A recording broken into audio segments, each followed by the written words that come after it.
ముందుగా ఎంఎస్ టీవీకి స్వాగతం. రెండు తెలుగు రాష్ట్రాల ప్రజలకు నమస్కారాలు. Welcome to MS TV. ఈరోజు మహదేవపురం ఎంపీపీ స్కూల్కి వచ్చాము. ఇక్కడ హెడ్ మాస్టర్ గారైనటువంటి మీ పేరు నాగేశ్వరరావు గారితో కొన్ని విషయాలు మాట్లాడదాం. నమస్తే సార్, చెప్పండి సార్, మీ స్కూల్ గురించి కొన్ని వివరాలు క్లుప్తంగా చెప్పగలుగుతారా? నమస్తే అండి, నా పేరు నాగేశ్వరరావు గారు, ఎంపీపీఎస్ మహాదేవపురం హెచ్ఎం గారిని. ముందుగా మా పాఠశాలకి ఈ కార్యక్రమానికి ఉద్దేశించి వచ్చినందుకు టీవీ ఛానల్కి ప్రత్యేక ధన్యవాదాలు. అదేవిధంగా మా పాఠశాలలో విద్యార్థుల సంఖ్య 75 మంది విద్యార్థులు ఉన్నారు. Thank you sir. అదేవిధంగా స్టాఫ్ వచ్చేసి 6 మెంబర్స్, 6 ఉపాధ్యాయులు ఉన్నారు. మా పాఠశాలలో తరగతి గదులు అన్ని 7 తరగతి గదులు, అదేవిధంగా ప్రత్యేకంగా క్రీడా ప్రాంగణం, అదేవిధంగా పాఠశాల సైన్స్ ల్యాబు, అదేవిధంగా స్టోర్ రూమ్, విద్యార్థి యొక్క భోజన వసతి కల్పించే స్టోర్ రూమ్ కూడా ఉన్నది. క్రీడా మైదానం కూడా మా పాఠశాలలో చాలా క్రీడా మైదానం ఉంది. పిల్లలకి నాణ్యమైన విద్య అందిస్తున్నాం. మా పాఠశాలలో ఉపాధ్యాయులు అందరూ కూడా విద్య ఎంఏఎల్ బిఈడి, అదేవిధంగా క్వాలిఫికేషన్లు, మంచి క్వాలిఫికేషన్ కలిగినటువంటి ఉపాధ్యాయులు ఉన్నారు. వాళ్ళతో నిత్యం విద్యార్థులతోటి మార్నింగ్ విద్యార్థులకు ట్యూషన్ లాగా క్లాసులు ప్రారంభిస్తున్నాం. అదేవిధంగా ఈవినింగ్ పూట కూడా 4:15 తర్వాత 4:45 వరకు కూడా రోజుకొక ఉపాధ్యాయులు బాధ్యత తీసుకొని వాళ్ళకి విద్యను అందిస్తున్నాం. వెనకబడిన విద్యార్థులను గుర్తించి వాళ్ళకు ప్రత్యేక తరగతులు కూడా నిర్వహిస్తున్నాం. అదేవిధంగా ప్రభుత్వ పాఠశాల విద్యార్థులకు ఉచిత పుస్తకాలు, అదేవిధంగా యూనిఫామ్, మన పాఠశాలలో పిల్లలకి ప్రతి సంవత్సరం 2 జతలు యూనిఫామ్ అందించడం జరుగుతుంది.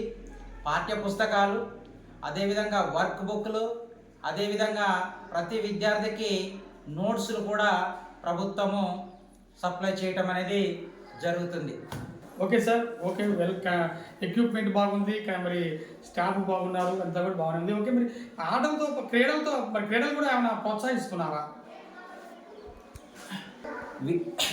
చదువుతో పాటు పిల్లవాడి యొక్క శారీరక ఎదుగుదల కోసం ప్రత్యేకంగా మేము మా పాఠశాలలో క్రీడా మైదానం ద్వారా వాళ్ళకి వాలీబాల్ కానీ, ఖోఖో, క్రికెట్, షటిల్, వీటితో పాటు నైపుణ్యాన్ని అంటే ఇండోర్ గేమ్స్ కూడా వాళ్ళకి చెస్, క్యారమ్స్, వీటిని కూడా ఆడిపించడం అనేది ప్రతిరోజు వాళ్ళకి ఈవినింగ్ పూట ఒక పీరియడ్ కేటాయించి ఆడించడం జరుగుతుంది సార్.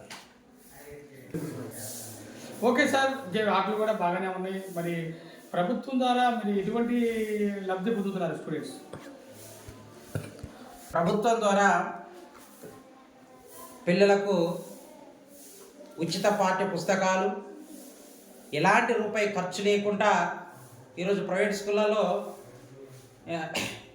ఒక ఎల్కేజీ, యూకేజీ నుంచే లక్షలు వసూలు చేస్తున్నటువంటి సందర్భంలో మనలాంటి ప్రభుత్వ స్కూళ్ళలో ఎలాంటి రూపాయి ఖర్చు లేకుండా ఉచిత పాఠ్య పుస్తకాలు, యూనిఫామ్, అదేవిధంగా వాళ్ళకి నోట్స్ బుక్స్, వర్క్ బుక్స్, వీటితో పాటు ప్రత్యేకంగా ఈ సంవత్సరం నుంచి ఇంకా పిల్లల యొక్క నాణ్యతను పెంపొందించడం కోసం ప్రభుత్వము విద్యార్థులకు 2 యూనిఫామ్ ఇస్తూ 3వది కూడా ప్రొవైడ్ చేయడం జరుగుతుంది.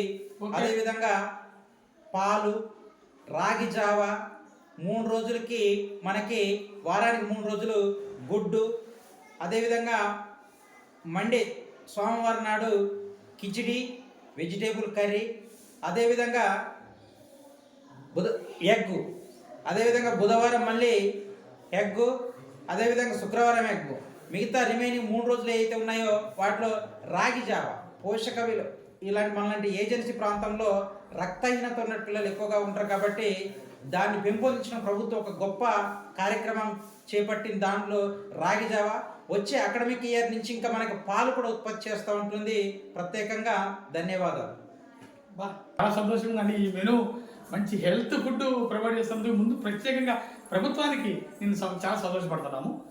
అలాగే మరి ఇంకొక క్వశ్చన్, మరి చివరిగా మరి తల్లిదండ్రులకి, విద్యార్థుల తల్లిదండ్రులకి మీ ప్రభుత్వ పాఠశాల గురించి ఏమని వినిపిస్తున్నారు? విద్యార్థి తల్లిదండ్రులందరికీ పాఠశాల ప్రధానోపాధ్యాయుల తరపున ధన్యవాదాలు తెలియజేస్తున్నాం. మిమ్మల్ని మేము కోరేది ఒకటే, ప్రభుత్వ పాఠశాలలో అనేక వసతులతో పాటు నాణ్యమైన విద్యని, ఉన్నతమైన చదువుకునేటువంటి ఉపాధ్యాయులు ఇక్కడ విద్యను అందిస్తున్నారు. ప్రైవేట్ పాఠశాలలో మీరు లక్షలు ఖర్చు పెట్టినా అక్కడ క్వాలిటీ కలిగిన ఉపాధ్యాయులు లేరు. అదేవిధంగా ఇన్ని ఫెసిలిటీస్ లేకుండా ఇరుకురుకు రూమ్లలో కూర్చోబెట్టి వాళ్ళని ఎంతసేపు చదువు అనే ట్రస్ట్ కాకుండా మేము చదువుతో పాటు ఆటలను కూడా పెంపొందించడం అనేది జరుగుతుంది. కాబట్టి దయచేసి మీ పిల్లల యొక్క భవిష్యత్తు మా చేతిలో పెట్టండి.